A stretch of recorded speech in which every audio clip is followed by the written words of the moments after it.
Hello and welcome to the Jeff and Jamie feed. We're so glad you're here. My name is Jamie Brown, and this is my husband and business partner, Jeff Tonidandel. Joining us today is going to be Scott Galloway. He is the producer of upcoming TV series on PBS stations throughout the country. Fork and Hammer is the show name, and we are so excited because it actually features our team. Jeff, we have a TV show coming out in October. And us, yes, Fork and Hammer. This is a little new. It is very new, but it's been a little bit of a process to get here. It sure has. So tell us about how are you feeling about the show coming out mid-October? Well, how does it feel? As you know, I don't really love watching the shows as they come out. It's really, really nice of Scott to send us the edited ones before they just so it can settle in a little bit for you. Yeah, it's a lot watching yourself on TV, and the camera does put on 5 pounds too. For me, not for you. You look amazing. Yeah, okay. All the shots. Good answer, Jeff. But I think it's so interesting because people seem to love food shows. People love food shows. This past year, you and I, we got into watching The Bear a little bit. And I think about our show, Fork and Hammer, that's coming out. I can't handle The Bear, though. It's too much for me. What is it, like, triggering to you, or what is it? It's too much of a reminder of work, and I get so frustrated with all the anxiety because you know me, I do not have that anxiety and that difficulty that a lot of the characters in that show have, but I do get super frustrated because a lot of it they're doing to themselves. I'm like, there is a problem, fix the problem. Like, it was hard to watch this show with Jeff because you're like, oh my gosh, just turn it off. I can't watch it. Because, and I think that's a big part of being in restaurants is every single day there are problems. I'm like, you're doing the same thing today that you did yesterday that caused you anxiety. So why don't you just fix it? Fix it and change it. Well, our show is quite different. What did you find you liked about this process? We started filming, it was about a year and a half ago in June, basically last summer. I think the cool piece of what we're doing is that it's on such a, like PBS is just such a great format for us because it lets us show off not just food, but design and thoughtfulness and business, entrepreneurship.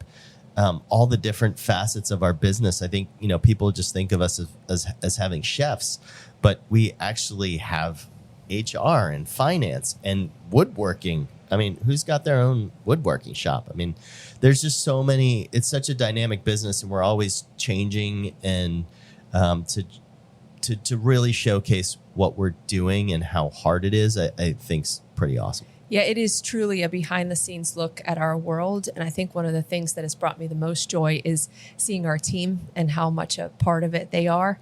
And, they've done a tremendous job stepping into that. And we have such a talented team, from sommelier to mixologists to chefs and pastry chefs, and just to see them light up on screen with their talents has been incredible. I love when he captures little glimpses of personality from our team, and it really comes out, and you're like, yeah, I knew that would be there. I know, I love that too. And the thing about a show like Fork and Hammer is that it's not something like you'd see on other stations like the Food Network, where there's those.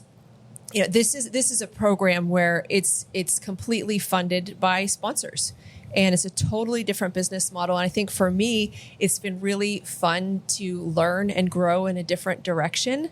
I think, us being in the restaurant business, we're knee deep in that, and you start to kind of know the nuances, but to have the opportunity to learn about an entirely different business. Our sponsors for this Fork and Hammer show are the ETV Endowment. We've got Trust 20, the Charlotte Regional Visitors Authority, and Biltmore Estate Winery. And truly, a show like this cannot happen without those sponsors. And we'd love to get one more next year if anyone's out there listening. This is our shameless pitch. Yes, but truly, public media in general cannot exist without the generous donations and funds and support from those sponsors. So let's bring on Scott, the producer of Fork and Hammer, to share insights on the filming process and also what it's been like to create a food show in this time of public media cuts and he's actually got not just this show coming out that he's produced, but a second show as well. So we'll get into that as well. I love it. He's a busy guy. Let's bring on Scott.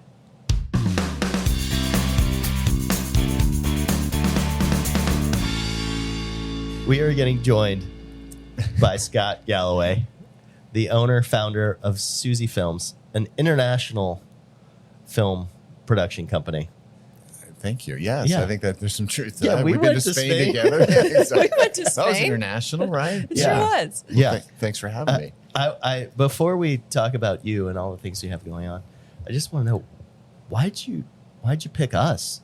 I was desperate. No, I'm kidding. No, we have a guy who works for us who lives literally 2 blocks from where we're filming this, right around the corner from your restaurants. And he said, I love these restaurants, and a husband-wife team own them.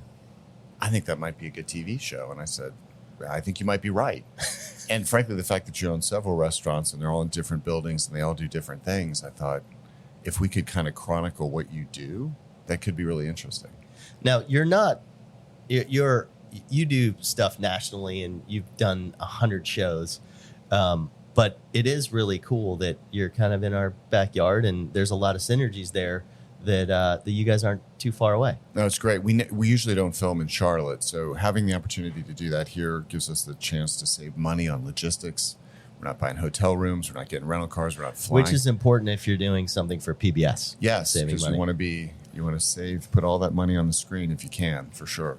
But you've gotten to work on a number of different shows. Do you want to tell us a little bit about that? Because obviously you have, not just for public media, but for other platforms too. Yeah, we've been fortunate. We've worked with, I think over 20 networks. I'm trying to think of ABC and Amazon to, I don't know what I'm trying to think of a network that starts with the letter Z. But, Prime HGTV, Food Network, ESPN. There's been a bunch. We've been really fortunate. That's nice. And is there something about food that draws you to that? Because obviously there's Fork and Hammer, but then you have a second show coming out as well, both here in the Carolinas, and that's Kitchen Curious with Vivian Howard, Yep. which I have to say I am utterly honored to be included in that little rollout where they're like a show by Vivian Howard and then this other one, Fork and Hammer. To be included in that conversation feels so empowering and wonderful because we've had her cookbook on our shelf for a very long time, and she's been someone to just look up to and emulate, and she just does amazing work. So you're getting to work with her as well. We are, yeah. We're very fortunate. And as far as food goes, yeah, we love it. It's visual, coming together. It's very convivial. And I've always loved the story behind the scenes. The fact that you have to have a team, you work together to put out this product that people get to enjoy. It's kind of like what we do in our business. You work with a team, you have something that's visual, and you hope it connects. But Vivian, yeah, she's been great. I had not met her before we started doing the series. Very approachable, very laid back, and extremely talented. Really comfortable on camera, and I think that comes across. What are some of the other you were going to say something else about Vivian. Saying Vivian's she's just an icon. She is an icon. She's killing it. She's so good behind the camera and such a pro. Yep. Yeah. And so who are some of the other names that you've worked with over time? Most of the personalities with the Food Network we've had a chance to work with. Emerald, Rachel Ray, Guy Fieri. There's so many. We've probably done 300 shows for that network over the years. That's amazing. But it has been a while. Emerald's awesome, isn't he? He's the coolest guy. Nicest guy. I Very, love very that cool. guy. Very laid back. So I think what's funny is one of our first meetings as we weren't a couple. I knew this guy in college. This was Jeff. We were not dating. And I kept seeing him in our lounge watching television. And this was the late 90s. And he was always watching Alton Brown and Rachel Ray and Emerald. And I get such a kick out of it because all the other guys were watching sports and he was watching these food shows. I still watch sports too. Well, yes, but it was such an unusual thing. And who knows? You might have been behind the camera on some of those shows. You might have seen one of our shows. I know. Or not. He's kind of like them. Okay. So, Okay. But a lot of cooking shows, I think people have like a fascination a little bit of the restaurant business and food shows. And you can see that a little bit with The Bear. We were talking about it a little bit. Yep. But then there's also these, I've heard you call them stand and stir shows as well. And then there's our show, which it just kind of feeling out how the differences and similarities between those two. Yeah, there's a lot of stand and stir, cook and stir shows. There are shows that kind of profile recipes and the culture behind them. But this show, I think, is a celebration of restaurants. And most networks are afraid to do that because they feel like there's going to be a sameness. You know, like if you watch a Restaurant Impossible, the guy goes in there and he changes that restaurant and that's an episode. But to have a restaurant that's featured over a period of time is challenging. In your case, all your restaurants are different. You are opening a 6th, you're moving a 7th, your menu's seasonal, some do brunch, some do lunch, some do dinner. There's a great variety there. So I love the fact that this show, I don't know of a show that does this, that really explores the day-to-day of the restaurant game. Right, other than the bear. But we laugh it's funny how that's not real, but it feels very dark and real, whereas ours is real and it feels, the lighter components too, I love your story when we were in the pitch phase and you're kind of pitching us out and you feel like you're making some headway with a food-focused program and you're like, I'm getting there and we're in the, kind of the final room and they asked you, do you think we could film them doing a competition to see who their next exec chef would be? Yes, exactly. You're like, well, thank you. That was really fun talking with you guys today. I remember the very first network I ever pitched was A&E, and I had this huge. I worked on it for like a month, and I went up there and I met this woman, and I was so nervous. I think like 2 minutes in, I said, I need to go to the bathroom. Then I went to the bathroom, and I came back, and I started into my pitch, and I was like 45 seconds in. And she goes, no, I'm not really interested. What else do you have? And I had nothing else. Oh, jeez. So I was like, where should I have lunch today? I didn't know what to say. It was brutal. It was tough. Well, your industry, we talk about the restaurant business changing at an exponential speed, but you all, I feel like, are having the same, totally different issues, but the same problem of just exponential change. What are some of the biggest things that you all are seeing? Well, ratings are down because there's so many networks and options and viewership in the traditional networks. The average age is a lot older. So I see it with my kids. They'll watch TikTok and Instagram and YouTube. They don't watch traditional television anymore, and they're not alone. So we have to kind of pivot. One thing, and I heard you guys mention it earlier about PBS that's great, is that it is hard to get funding, but there's no agenda to PBS. Like, you're not playing to a brand. You're not playing to a market where the networks isn't doing as well. You can tell stories to the best of your ability. And as you guys know, standards and practices is really tough. They want to ensure that you're not doing a PR piece. And I like that. And I also like the fact that we can have the opportunity to have this platform that we can talk a little bit about architecture. We can talk a little bit about cuisine or whatever else needs to be addressed. Yep. I feel like the word that constantly comes up when, this is such a new business for us, but the word that constantly comes up is integrity, and just the notion that everything is kept separate. The brands and sponsors are kept very separate from the storytelling that you all do. And that has been so apparent. There is no product placement in public media. That is not allowed. And we had learned for the first time that PBS is one of the most trusted stations out there. And it's exactly that reason. There is no pouring of a certain type of water into your glass this morning. Do you know what I mean? Right.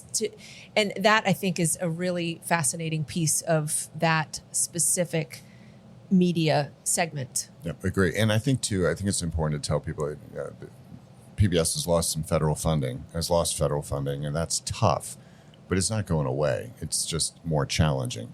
Hopefully, maybe that legislation will turn at some point, because I do think public media is really important, but it's by no means going away. I think one of the interesting things, I think, for our show and your side of it is how many filming days we have and how many hours it is. It's 50 to 60 filming days for the season is quite a lot.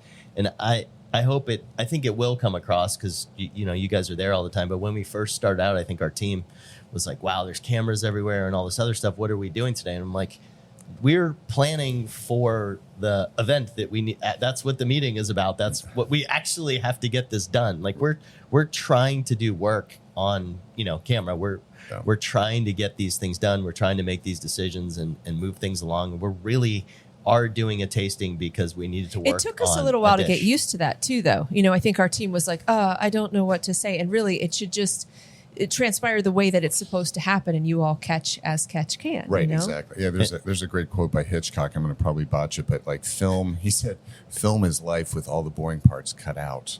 Oh, So, yeah. when you do a docufollow, you edit a lot, You're just- to yeah. just try and make it happen. But you guys have been great because a lot of times, again, from our Food Network experiences, restaurants would always be excited to have us come in until we actually came in. And then they'd be like, well, just don't take away from the experience of our guests. Yeah. Do you have to have that light? Does your cameraman have to be there?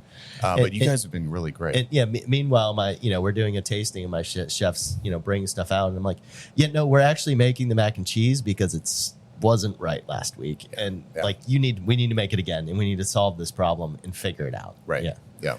And the tastings have been great. The big thing for me is the black box of you have 40, 50 hours of us, and you got to get it down to 1 hour or to 26 minutes. Yeah. And so how do you go about kind of like writing the plot for that show and how it's going to progress? So the arcs in this series they're kind of complex. What is an arc, Scott? Oh, sorry. The overall story is complex, and so we have fun with that. But you try and make sure that the viewer doesn't get confused either, because there's only two things you're communicating: either entertainment or information, and it's kind of a dance between those two.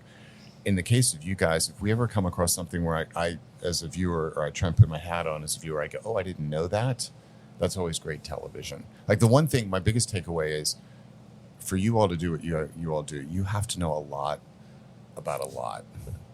Yeah, seriously, got an HVAC, which I hear in the background, and architecture and food and HR and marketing, and how is the staff going to react to us opening up a brunch service? I don't know how you do it. I really don't. You mentioned HVAC.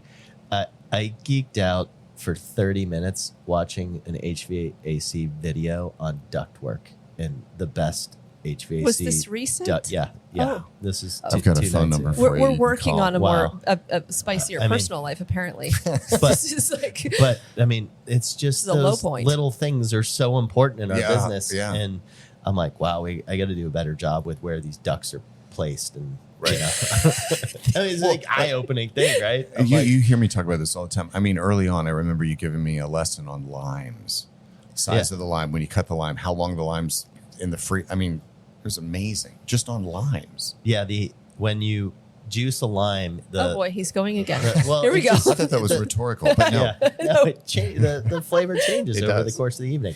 So it depends what time you juice the lime. It does. Yeah. And it's the same thing with pasta water. It's so different. Like you think making pasta is such an easy thing, but it is not, No. because that pasta water is changing and evolving over the course of the evening. And so the salinity levels are changing, and that impacts the pasta that goes out to the table. Yeah, it's amazing. So many details. So it felt like the overall arc of season 1 of Fork and Hammer was very much about the build out of Leluya Hall. You see a glimpse of it in the very first episode, and then you kind of track along as it goes until it actually does it open. Well, And we'll find out. please watch. Thank God it's open now. Thank heavens it's open now, but that's such an endeavor for us. Yeah. And so I think that was an excellent thing to lean into, because for us, that journey was 3 years. You guys kind of captured it from, 6-7 months leading up into the opening, really when things started actually changing. Right. Because a lot of the build out for us was it just sitting still. Right. But, opening a restaurant is an incredible thing to capture. 100%. And one thing, I'd be remiss if I didn't say this. You all have been very, very kind about letting us show everything. Whether you messed up the wallpaper or a key player in your team leaves or what. I cried in an interview. You cried in an interview. Just one? Just one. Just one. Okay. Yeah. But it was a good cry. I think, it was, no, but it was good. It was very, but I Yeah. mean, again, that willingness to participate is important. I think viewers will appreciate that. Okay, thank you, And you have to Scott. be courageous. I kind of like it's always hectic when you guys are filming during service, Yeah. but I do like that it's just another, like, it's more energy. Yeah. It's more amped up. Like Yeah. there's more going on. And you guys are thoughtful and not really bothering the guests. So I think it's adding another layer to some to of the guests those love evenings. it, are completely fascinated, intrigued by it. Yep. And I think when this show comes out, there may be more of that too. Whereas, this first season of filming, people are like, what's happening? What's going on? They don't Right. know. And so I think that will actually potentially become easier and maybe be a part of some people's dining experiences that they actually enjoy. Yeah, I agree. And I think the other thing too that's fun is, just as somebody who lives in the greater Charlotte area, I think it is nice to showcase the city. I love Charlotte's that. So great. CRVA, Charlotte Regional Visitors Authority, is also an underwriter, and I think Charlotte's one of those cities I travel a lot with work, and people like it, but they don't necessarily know it. Nobody visits here though. It's like nobody's like, I'm going to go. Not Well, yet. to People Charlotte. are But coming. they will. I Yeah. think what's remarkable too about what's happening with this program coming out right now, Yeah. it's spotlighted right now on a national basis. And, because you see that with Top Chef coming here to film their season 23. Yep. Michelin is here in the Southeast for the first time. These are huge organizations. And then here we have our show coming out as well, which will also highlight the city. And just to be a part of that overall story is just incredible. I agree. And, Johnson & Wales is here. There's obviously, you all have great restaurants. I think the restaurant scene is very underrated in Charlotte. We have incredible chefs in We the do. city. I mean, you've got Sam Dominich over at Restaurant Constance, amazing. Andreas Keffer over at Custom Shop. Those are two of my favorites. Joe Kindred's got restaurant up in Davidson, also here in Uptown. People just don't know about our city and don't see it that way yet, but just wait, because it is such a great food city, and it just needs more eyeballs on it, and we're about to get that. I agree. It's a great moment in time. So before we got funded for the show, you started filming. Yes. And that, to us, we would have side conversations like, what is he thinking? What is he? I mean, we don't have the money. How are we going to do this? And what is that like for you as far as jumping in, taking a risk, not having that support monetarily, especially at first, to get started? Yeah, I would. Why? Well, I mean, you have to kind of gamble to a certain extent. I believed in you all, and I believed in the concept. And we've had a good track record with PBS. The first season we didn't get it fully funded, which has been a bit of a challenge. But I do think once it comes out, people see it. We get distribution. It'll be easier to do. But yeah, I think, we work in a business where you have to do some stuff on spec. And we do. You are the true sense of an entrepreneur. As are you. I think we have that in common. Yeah, you look at us a lot of times and you're like, oh, you're just going to go ahead and do this, and you do the same thing. Yeah.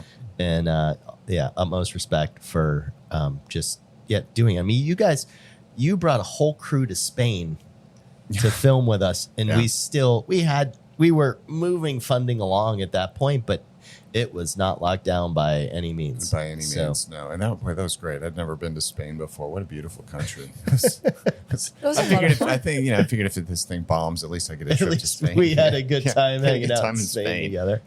Yeah. So something else with this whole show program thing that I knew nothing about was the idea of basically slotting or getting into markets throughout the U.S. Yep. I've been fascinated with the process, where basically you have a team that is selecting markets, going after them and trying to get them to say yes to carry the show. And so right now, I know I'm keeping a map of all the different places where the show has been slotted, where we have actual finalized air times. How does that process work? Because it's so different from the Food Network just begins to show it, whereas through American public television and then releasing out to the PBS stations, how does that work? So it is unusual for PBS. You're right. If you sell a show to ESPN or HGTV or whoever, it's national, and then they sell the commercials, and that's how it works. With PBS, you have to try and get, you do a sizzle reel, as you know, and then we do episodes, and then you try and convince stations across the country that they'd want to see it. And I kind of find it's exciting just to see, because we get weekly reports, and we're still a month away from premiering, actually just about a month out, but we already have a big chunk of the country that's expressed interest and has already set air dates. So I like that. I like seeing the reports, but it's unusual. Boise, Yeah, well, Boise. I love that you see Boise and you're like, oh, it's 7:30 on Sunday evening, and I'm like, is that a good time or bad? Or what is the best don't time, know. Scott, for showing? I don't know. I think so I would say for a show that's food based, weekends are critical. Like if you can get to Saturday morning, like 11 is great. Fringe is good. That's up to 8. I mean, prime time's amazing, but it's so hard to get into those slots. So 7:00 is great. 7:30 is great. But the truth of the matter is now so many more people are watching it through PBS.org. Through streaming platforms. Platforms whenever they want to watch it. Okay. So there's obviously not a ton of film and television in Charlotte. Right. It is, it's pretty limited. You've kind of created opportunities for yourself, I feel like, which again is very entrepreneurial. But what other things does Susie Films do? So, the first one on Charlotte, you're right. We do have some things going for us, though. And one of the reasons I had to move here, I worked for a production company in Tennessee, and I had a non-compete where I had to go 200 miles. But my mom was born and raised in Charlotte, and it's 220 miles from Knoxville, where we were. But great airport, work for higher state, lots of really good colleges and universities, as you all both know, going to Davidson, in the surrounding area. And our business is run by young, smart people. So that helped us. But as far as what we work on, we just finished a series for ESPN and the ACC network called 3 Day Weekend, where we looked at college towns. It was a fun series to do. So instead of going for 3 or 4 hours for a football game or basketball game, what if you spent 3 days there? Which has been fun. I'm excited to see that. Yeah, that sounds it's fun. cool. It's fun. And what was funny, too, is I think when we first signed on with the ACC, they had like 14 schools. And now they've picked up Cal, which makes no sense. And they picked up SMU. And so that series kept growing, which was fun. So we're always looking for more work. Yeah. As my staff over there is nodding their head. Yes. I love that. Well, yes, you certainly can help with podcasts and videos and all that kind of stuff too. Yes. Yeah. I know you've done a lot of that stuff too. Going back to the markets across the U.S., one of the big issues with public media funding right now is that, hey, it's not those big cities that are getting crushed with funding. A lot of times it's the smaller rural markets. So we are being presented by SCE-TV, which is out of Columbia, South Carolina. They're one of the biggest. Now, I had no idea the Carolinas had such clout in the TV and film industry, but that is pretty incredible. It is. They've got a great national distribution team. They are out of Columbia. They're the entire state of South Carolina. They're parts of North Carolina. They're Charlotte. They're Asheville. They're North Georgia. But they do a great job. In addition to being really high-end producers, they've got this ETV endowment that they work with, which helps fund some of their projects. That's one of our sponsors for Fork and Hammer. It is one of our ETV endowment. And that's been really helpful. But they're great to work with. And they're an hour and a half from us right now. So all these stations are slotting our show, and then how is the rollout? We've filmed 10 episodes. 10 half hours, yeah. So it'll roll out every week starting on October 13th. It becomes available. Then it's up to the individual stations how they want to broadcast it. But it will be available every week on PBS.org and some of the other platforms, which, to be honest with you, I'm not exactly sure. But it'll be online starting on the 13th forward every week. And so each week, another episode is available. Correct. Okay, for 10 weeks out. Yeah. Okay. 10 half hours. So. And they'll keep showing it too after those 10 weeks. So it will run for a minimum of 3 years. We've done series with them before we just signed a re-up for a series that we did 6 years ago, and it'll run for 9 years. And I wouldn't be surprised if this wouldn't be the same case with what you all are doing, in that it's not timely. It's not. It kind of plays like kind an of evergreen. Yeah. Okay. Yeah. One of the special things that we're doing as the show premieres in October. Now, it's the week of October 13th that it will actually be available to national audiences. But we are doing a sneak peek here in Charlotte. We do not do a lot of events. We are used to doing, food and, constant, dining service and so forth. But we are hosting an event in Uptown Charlotte at the Carolina Theater, which, as you know, is a restored building. It took them 13 years to restore this building. They're slower than we are. I know. We have done a lot of restoration projects for our restaurants, but the Carolina Theater took like 13 years, required a lot of different types of funding to get it open, but it just opened up this spring. And so this premiere that we're hosting is going to give Charlotte a preview of episode 1 1 week early before national audiences will see it. It's going to be fun. I look forward to going and sitting and watching you all talk. I know you don't have to do anything. I don't have to do anything, which is, I'm so excited. It's a lot of people watching us on a big screen. On a big Jeff screen. is very scared of that. Yeah, Yeah. as you know, I don't love watching the shows all that much, so it's a lot. Yeah. But it's certainly not the quality of the show. And It's him. He doesn't want to hear his don't wanna voice. He see doesn't want to you. see himself. No, I'm Right. the same way. Yeah. I don't like people watching me watch them watch it. It's a lot. right, it is. Yeah, Yeah. and then the Q&A, we have an awesome moderator coming, Andy Roddick, which is so nice of him Very nice. to come and do that for us and support Charlotte. That's the kind of stuff he does. But My biggest worry is that I'm going to have to keep these guys on track talking about like restaurants and business and not about tennis, because Yes, that's yeah. all they want to like Well, sit you there have and to say talk things about. like, hey, that was a double fault. Or Yeah, something to keep there them we in go. line. I like well, that. yeah, Scott mentioned to me, he's like, hey, try and get the questions from Andy ahead of time. And I was like, you do not know No, I Andy don't know Roddick Andy. at all. Yeah. He is not going to share the questions. And they are not going to be fun. And it's going to be me getting made fun of in front of a few hundred people, maybe 900 of my closest I friends. think it could be 900, yeah. Yeah. So I'm actually looking forward to that part. I think it'll be funny, and I look forward to it too. Happy. I am much happier getting ripped on stage than watching myself on the show. Well, So to close, why don't we cut to a trailer, a short trailer? I think we've got a 30-second version we do, yeah. that we can cut to and I can show you handle 30 guys. seconds. That's good. I love that. 30 seconds there of that, and then we'll come back and recap. But thank you, Scott, for taking the time to chat with us today. Oh, thanks for having me. It's been fun. It's been fun. On Fork and Hammer, Season 1. We juggle 5 restaurants. Try to open a 6th. We sat here for 2 years and we have no revenue coming in. While moving a 7th. Join us as we tackle setbacks, Hey, water. Oh, boy. Celebrate victories. There you go.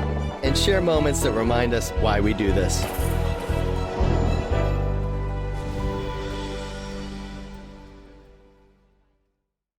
Do you remember the first day we filmed with Scott? I do. And we both came home and we crashed. We were so tired. Exhausted. I think it's the idea of having to be on, you know, for like, and not, you know, knowing the people that are filming you, you're uncertain about things, you're doing things you've never done before, you're trying to look smart and you're totally stepping in. It's the imposter syndrome, right? That every human being faces. I think that was Yeah. exhausting trying to battle that. It was a lot. And you never take naps. I love a good nap, but yeah, you passed out with me on the couch. I It's think great. we both passed out. That was the day that was probably most challenging for me, is I just felt like I was walking in somebody else's shoes. Like those were not mine. And it was exciting, exhilarating, but also like, what is happening? Is this really me that's doing this? You know, so it just felt very intentional and high energy, which is why I crashed. And then we talked a little bit about Spain and filming there. And by that point, we'd filmed a good bit, and Scott looks at us and he's like, okay, you guys have about 2.5 hours off before you have to be at the restaurant. And I looked at you and I'm like, 2.5 hours. Okay, I can give Isabella a tennis lesson right now in this window. And Scott's like, oh, you're going to go play tennis with Issa? That's great. Can we film there? And I'm like, we just He was exhausted. filming for 6 hours, but yeah, let's keep it rolling. Yeah, I think filming away from Charlotte was actually a lot more challenging than filming here in Charlotte, because here we have our home base. We could go back home and all that. But when you're traveling, they're trying to capture as much as they can, and we're trying to make ourselves available as much as you can. So there's a lot more of that load. But what an incredible experience this whole thing has been. And They've been awesome to work with. They've become our friends and part of the family, and you know, it's part of what we do now. It's great. I love it. And I'm so excited. The show will be coming out to national audiences the week of October 13th. But if you're here in Charlotte, we hope to see you at the premiere. We will have that on October 7th. You can buy tickets through the Carolina Theater. We would love to see you there. It's going to be really interactive. You'll get to see the first episode, which is called It Started With a Crepe, which will take you back in time to 2009 when we opened our first restaurant. And we hope to see you there. But thanks for joining us today. And we'll see you guys again soon. Awesome.